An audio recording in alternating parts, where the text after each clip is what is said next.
Hi everyone, how are you all? Hope all are doing well.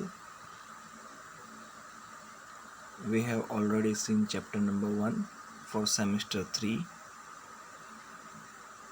Gujarat University, BCom semester 3, chapter number 2, and for it question number 1. So already આપણે chapter number 1ને complete કરી ચૂક્યા છીએ. હવે છે question number 1 for chapter number 2.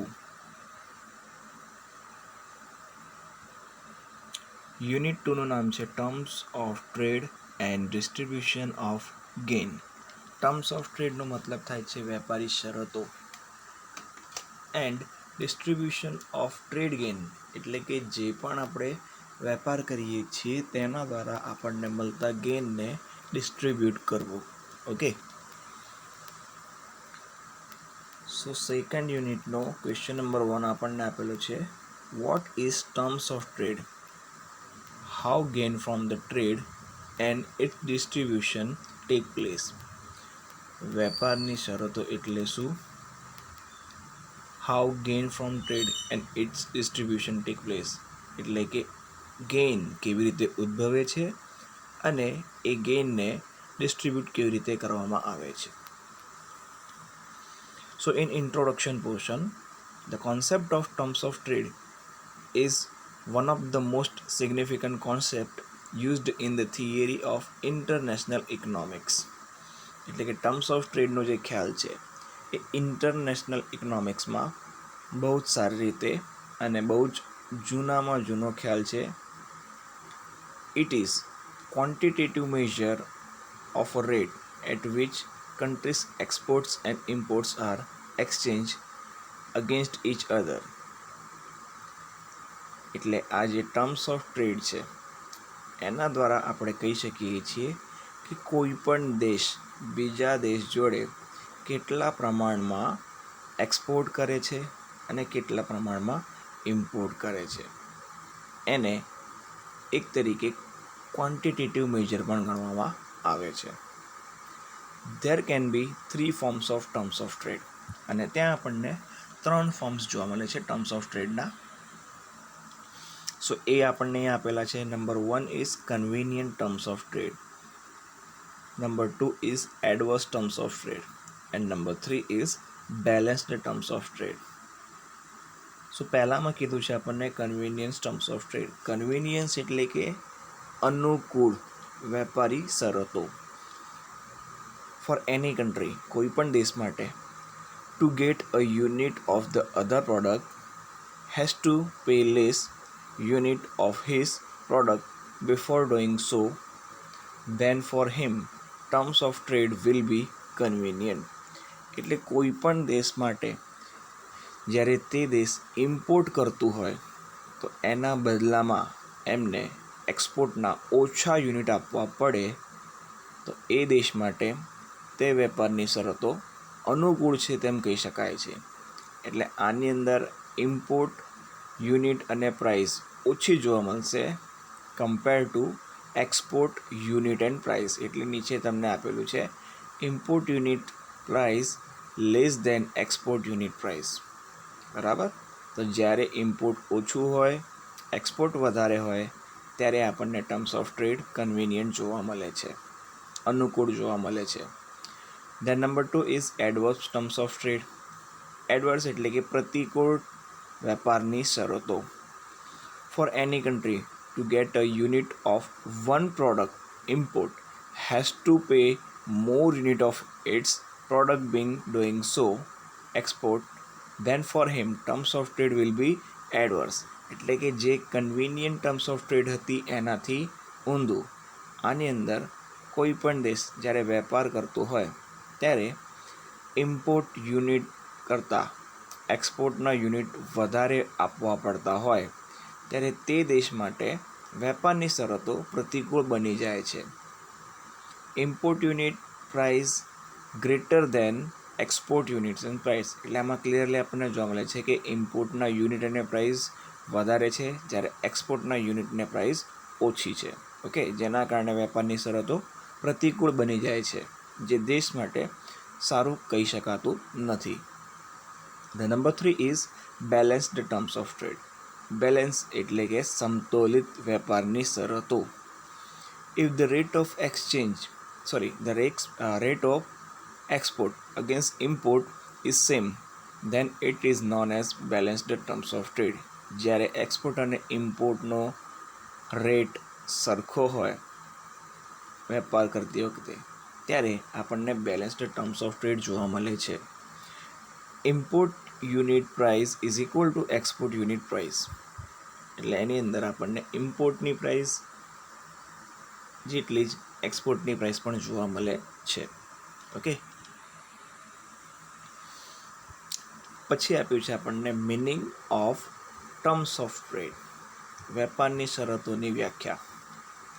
The terms of trade refers to the rate at which the goods of one country exchange for the good of the another country. એટલે વેપારની શરતોની વ્યાખ્યામાં આપણને કીધું છે કે the terms of trade refers to the rate, એક એવા પ્રકારનો રેટ છે એટ વિચ કે જ્યાં ગુડ્સ ઓફ વન કન્ટ્રી, એક દેશના વસ્તુઓ exchange for the goods of another country, બીજા દેશના વસ્તુ જોડે આપ-લે કરવામાં આવે છે. It is a measure of a purchasing power of export of country in terms of its import. A purchasing power બતાવે છે એક્સપોર્ટના બદલામાં કેટલી ઇમ્પોર્ટ થાય છે. And it express as the relation between export prices and import prices of its goods. અને એની અંદર આપણને import price અને એક્સપોર્ટ પ્રાઇસ વચ્ચેના સંબંધ વિશેની પણ જાણકારી આપે છે. એના માટે ફોર્મ્યુલા છે terms of trade is equal to PX/PM into 100. વેપારની શરતો માટેનું સૂત્ર આપેલું છે PX/PM ગુણ્યા 100, વેર PX, જ્યાં PX બરાબર price index of export, PX બરાબર પ્રાઇસ ઇન્ડેક્સ ઓફ એક્સપોર્ટ અને PM is equal to price index of import. If the answer of this equation is, જો આ સૂત્ર પ્રમાણે આપણે માહિતી મૂકીએ અને કોઈ દાખલો ગણીએ છીએ અને આન્સર જો આપણને નીચે મુજબ આવે છે તો એના માટે આપણને જુદા જુદા ટર્મ્સ ઓફ ટ્રેડ કીધા છે. For number 1, answer 100, then terms of trade is stable. જો આન્સર તમને 100 મળે છે તો ટર્મ્સ ઓફ ટ્રેડ સ્ટેબલ છે તેમ આપણે કહી શકીએ છીએ. Number 2, more than 100 terms of trade will be favourable. અને જો આન્સર 100 કરતાં વધારે મળે છે તો એ વેપારની શરતો તે દેશ માટે ફેવરેબલ છે, પ્રતિકૂળ છે, સારી છે તેમ આપણે કહી શકીએ છીએ. અને લેસ દેન 100, 100 કરતાં ઓછી હોય, terms of trade are not favourable or unfavourable. તો 100 કરતાં ઓછી હોય તો આપણે તે દેશ માટે વેપારની શરતો પ્રતિકૂળ નથી તેમ કહી શકીએ છીએ. પ્રતિકૂળ છે તેમ કહીએ છીએ. એક્ઝામ્પલ એક આપેલો છે, the trade is between India and England 2000 is base year. હવે ઇન્ડિયા અને ઇંગ્લેન્ડ વેપાર કરી રહ્યું છે અને 2000ની સાલ બેઝ યરમાં છે. The price of index of export is 150. Export માટેની પ્રાઇસ આપણને આપેલી છે 150 and price index of import is 120 અને આપણને ઇમ્પોર્ટ માટેની પ્રાઇસ ઇન્ડેક્સ આપેલી છે 120. હવે આ જ આપણને ડિટેલ્સ મૂકવાની છે ફોર્મ્યુલાની અંદર. Terms of trade is equal to PX/PM into 100. 150 છેદમાં 120 ગુણ્યા 100. તો આન્સર આપણને મળશે 125. હવે આપણે ક્લિયરલી જોઈ શકીએ છીએ કે જે આન્સર છે એ મોર ધેન 100 છે. ઉપર આપણને આપેલું હતું more than 100 then terms of trade are favorable. આનો આન્સર આવશે hence answer is more than 100 and that is why terms of trade is favorable. Okay.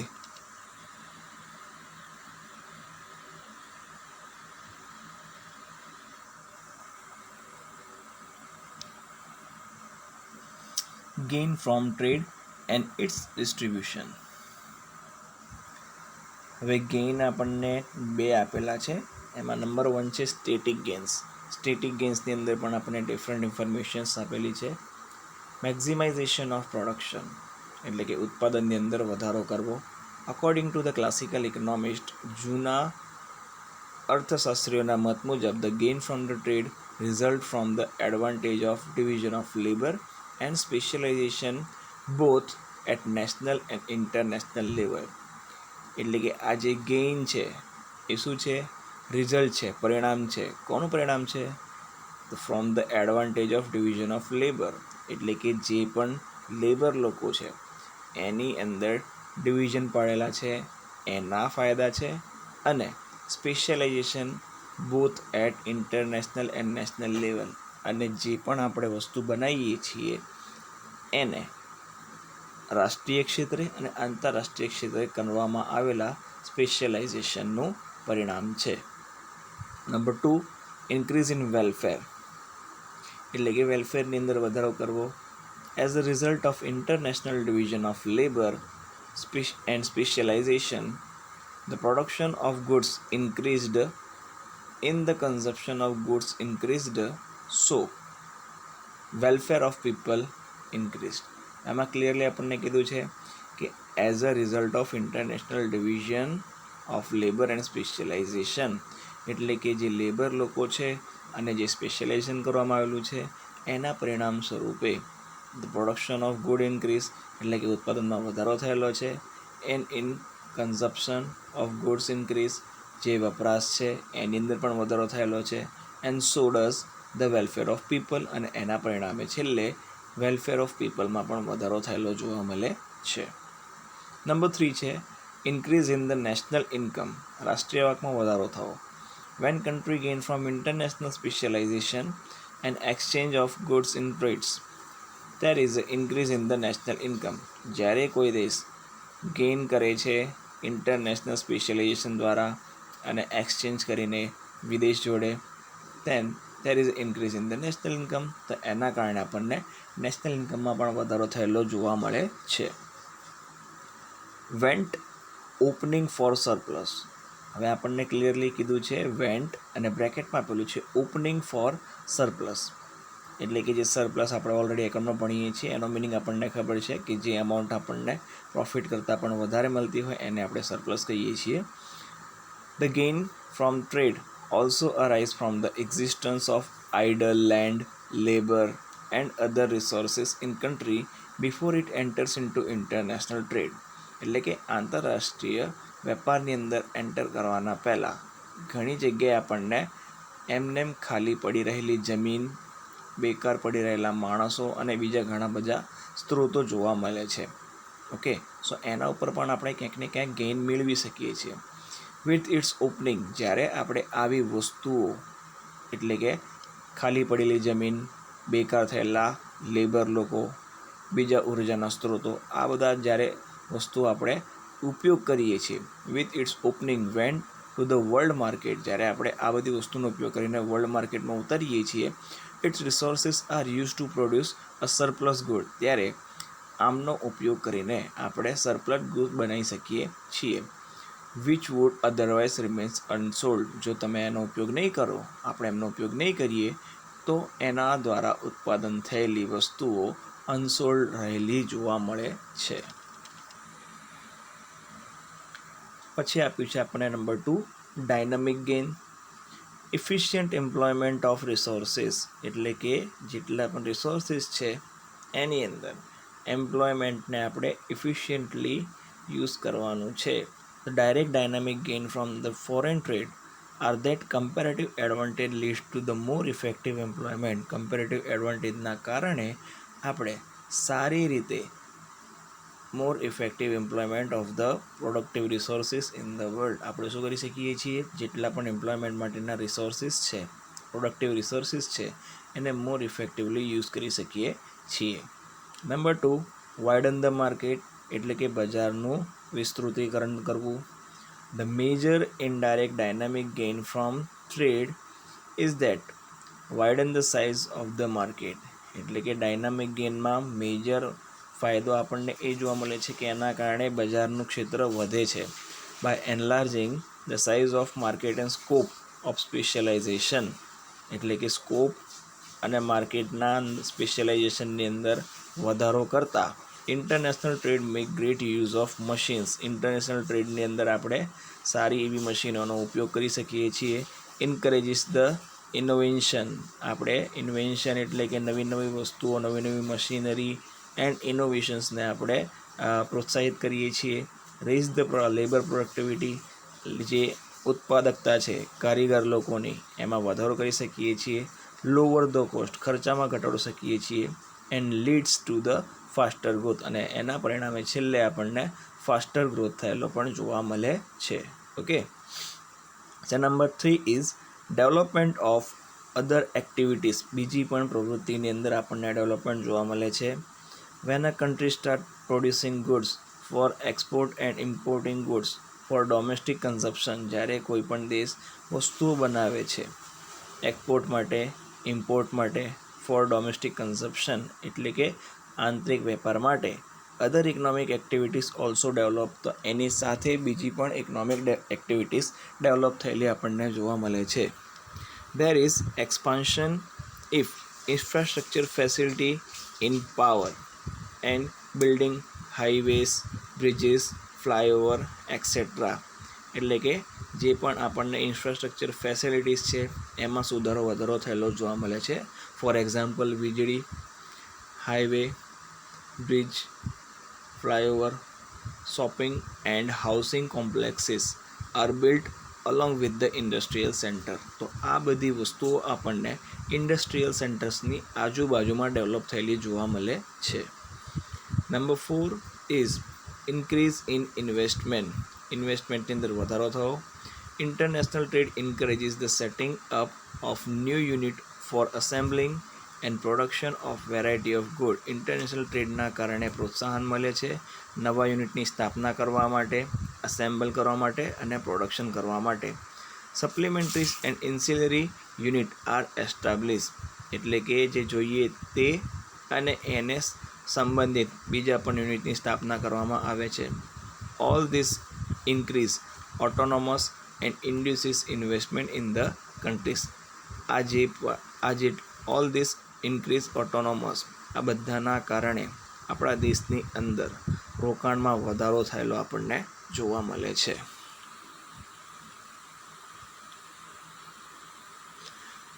દેન લાસ્ટમાં આપણને આપેલું છે ડિસ્ટ્રીબ્યુશન ઓફ ગેઇન. એટલે કે જે પણ આપણને ગેઇન થયેલો છે હવે એનું આપણે વહેંચણી કરવાની છે. Gain receive from the trade is mostly depend upon terms of trade. એટલે જે પણ આપણને ગેઇન થયેલું છે એ લાસ્ટમાં વેપારની શરતો પર આધારિત રાખે છે. તે પ્રતિકૂળ છે, અનુકૂળ છે કે પછી સામાન્ય છે. If the terms of trade is favourable. જો ટર્મ્સ ઓફ ટ્રેડ ફેવરેબલ હોય then country can receive more share from the total gain. જો ટર્મ્સ ઓફ ટ્રેડ ફેવરેબલ હશે તો કન્ટ્રીને, દેશને ટોટલ ગેઇનની અંદર વધારે હિસ્સો મળેલો જોવા મળશે. Gain receive through the trade can be measured mostly in 2 context. એટલે જે પણ આપણને ગેઇન થાય છે એ આપણે બે રીતે, બે કોન્ટેક્સ્ટની અંદર માપી શકીએ છીએ. Number 1 terms of trade and number 2 domestic cost. પહેલું છે ટર્મ્સ ઓફ ટ્રેડ, વેપારી શરતો, અને બીજું ડોમેસ્ટિક કોસ્ટ એટલે કે આંતરિક ખર્ચાઓ.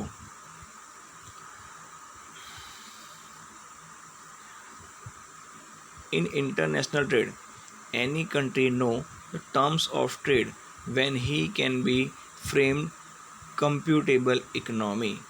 આંતરરાષ્ટ્રીય વેપારની અંદર દેશ જાણે છે કે ટર્મ્સ ઓફ ટ્રેડ કેવી છે એમના માટે અને એના અકોર્ડિંગ એમના દેશની આર્થિક પરિસ્થિતિ કેવી છે. સો દેટ એટલા માટે in future terms of trade can B make favourable. તો એના કારણે જો ટર્મ્સ ઓફ ટ્રેડ અનફેવરેબલ છે તો દેશ પ્રયત્ન કરે છે કે ટર્મ્સ ઓફ ટ્રેડને ફેવરેબલ કેવી રીતે બનાવવી. By improvement in terms of trade, વેપારની શરતોની અંદર સુધારા વધારા કરીને remarkable improvement can be made. તમે શું કરી શકો છો? રિમાર્કેબલ એટલે કે માપી શકાય તેવા ઇમ્પ્રુવમેન્ટ કરી શકીએ છીએ in economic condition of the country. જેના કારણે દેશની અંદરની આર્થિક પરિસ્થિતિની અંદર સુધારો વધારો કરી શકાય. But it is depend upon its implementation, પરંતુ આ બધી જ બાબત છેલ્લે દેશ કેવી રીતે વસ્તુઓને ઇમ્પ્લિમેન્ટ કરે છે, અપનાવે છે, એના ઉપર આધારિત હોય છે. સો આ હતો question number 1 from chapter number 2. Thank you very much. કોઈ પણ જાતની ક્વેરીઝ હોય, ડાઉટ્સ હોય, you can just mail me on my email ID sankalplearn@gmail.com and you can also WhatsApp me. તમે મને WhatsApp કોન્ટેક્ટ પણ કરી શકો છો on 8780505433. મળીએ in the next lecture. Till then, study hard, read hard. Bye bye. Take care.